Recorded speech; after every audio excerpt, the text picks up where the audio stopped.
Hey guys, this is John here in Los Angeles with the Alpha Channel update for Saturday, August 3rd, 2024. I'm really happy today. We'll get to that in a little bit. The section I'm going to call the Eternal Ratchet, which is sort of my thoughts on the culture war. We'll do that at the end. First, I want to let you guys know that tonight's episode is brought to you by Legacy of the Mad Scientist, a 13-hour audiobook here on YouTube for you to listen to in conjunction with The Legend of Ashley Fox, and also a 13-hour audiobook, also here on YouTube for you guys to listen to. These are free for you to enjoy. They're about a girl in the future of Los Angeles, an anti-gravity future where she fights off serial killers and government agents. We have a PDF comic book here in the description for you as well, where she becomes a Valkyrie. She meets another Valkyrie named Valeria. They rescue some kids. They have adventures. This is what is sponsoring tonight's episode. Tonight's episode, we take a look at number 9,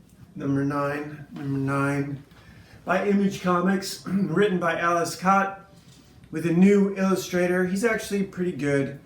This is a flashback story about Roman Zizek, who was Edward Zero's handler. Basically, he told him what jobs to do in the series. The cover is the degradation of a building somewhere in the Eastern Soviet republics, post-Soviet republics. And the story is about Edward, and he's an arms dealer. He's selling guns to these guys in these what used to be thriving metropolises that are now just home to gangs. And he meets this girl and falls in love while he's going around selling guns to all the rival gangs. But he keeps coming home to her. And he's lying to everyone about selling guns to the other gangs. And they all know he is, and they all have pictures of him doing it. So the idea is he gets rich while they all kill each other. And now these people are starting to see the game a little more clearly. When you have the same gun salesman selling to you and your enemies, the disrespect is a little more apparent. But he's in love with her, and they're enjoying the countryside, and she's pregnant now. And here we have another deal where he's being confronted about who else he's selling the guns to. You say you're not selling them to my enemies, but my enemies say you're selling them to my enemies. Are you not selling them to my enemies? Here they have pictures of him. Someone confronts someone else with evidence. I think we've all seen this before. This is cliche. This is the definition of a trope. When you take a situation that's been in a bunch of other movies, been in a bunch of other stories. The gun dealer dealing to both sides is like, this is a common theme in all of these assassin movies, especially if he's got a pregnant wife and he's in a foreign land. This is the economic hitman. This is the killer. This is, I did notice this earlier. This guy does, I want to point this out. He does really good storyboarding, close-ups, medium shots, close-ups, establishing shots, medium shots. There's one where he did one where it's this establishing shot, medium shot, close-up. It's textbook. And the medium shot is really, really well composed. The two guys sitting there at this page I'm talking about. So I do like how this is being filmed, how this is being presented. It's really well done. Getting back to where we were. The thing is, there's no surprises once you realize what the story that they're telling you is. The only question is, how far are they going to go with this? This is horror porn. So here they are, they're escaping through the forest. They have 4 kilometers to go to meet their rendezvous, their checkpoint, the guy who's going to get them out. But they get interrupted by the bad guys. That's what this whole section is. Here they're driving out to the spot where they're going to walk through. They're walking through. The bad guys that he's been selling guns to are there waiting for him. They say, hey, hello, how are you? You want to take a couple things out of our country. You want to take this girl and the baby. We'll let you take one. So what this is Image Comics delving into horror porn. They want to go up against Blumhouse. They want to see how far can you go. This is the evil that men do. Can you embrace the horror? And so Zsec walks out with his baby, and Image Comics thinks they come up a level. They don't really. This isn't, it's disappointing. This time you don't even get a story in the back. So this time essentially they had someone willing to draw what before would have only been written. You know what I mean? You'd have gotten that whole story and then you'd have gotten to one page of text in the back about the baby. But they found someone willing to draw it. I didn't look up his name, but I suppose I should, out of respect. Zero number 9, illustrated by Tonsi Zonchik. This is a hardcore book. Someone agreed to do this.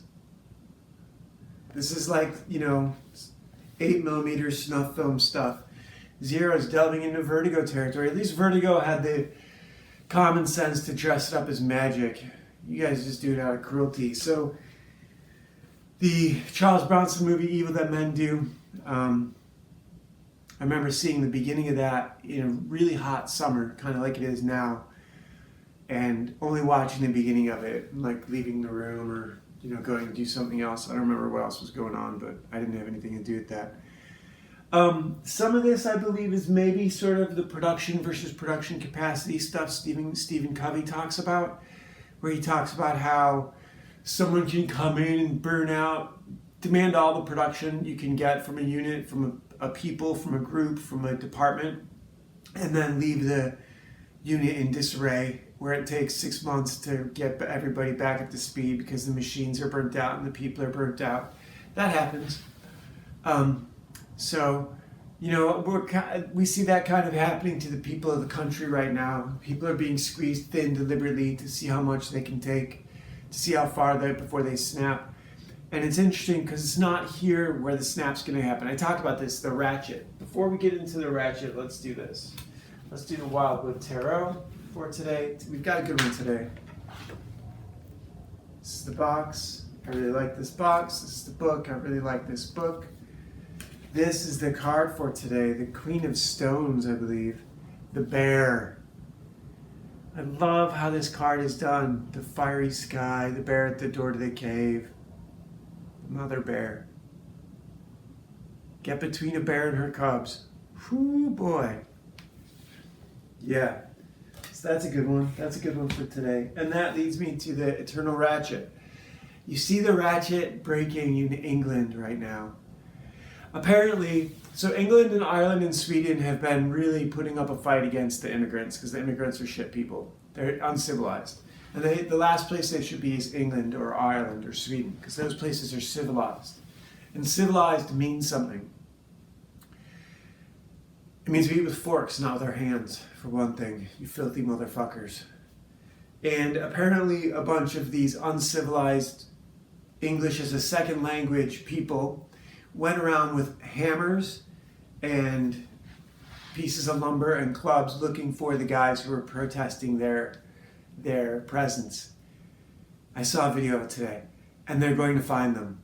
The Saxon has begun to hate. The ratchet is breaking, and when it spreads here, you see, the thing is, Mexicans aren't like Muslims, so it won't be as bad here as it's going to be as in England and Ireland and Sweden. But eventually it's going to lead to the Jew being pointed out and named. Barbara Lerner Specter. So that's the big thing. I have a comic book like this called Desdemona, a character who's insane, but she's murder porn, but she's a character of it. It's not a whole book of it. This was a group of people who executed this, and it's localized violence. It's not characterized violence, which I guess is a different thing because that character will have an arc, and you know that with that character you're going to get escalating violence, whereas this is just one event where they were disrespected, and the disrespect was dealt with in a very severe and harsh way. And that's what's happening to white people, are being disrespected, and we're starting to stand up to it. It's going to be bad for all you guys who used to walking all over us. It's going to be bad. It's going to be really bad. And it's going to be a lot of fun. So I will be here tomorrow. See you guys tomorrow. Bye.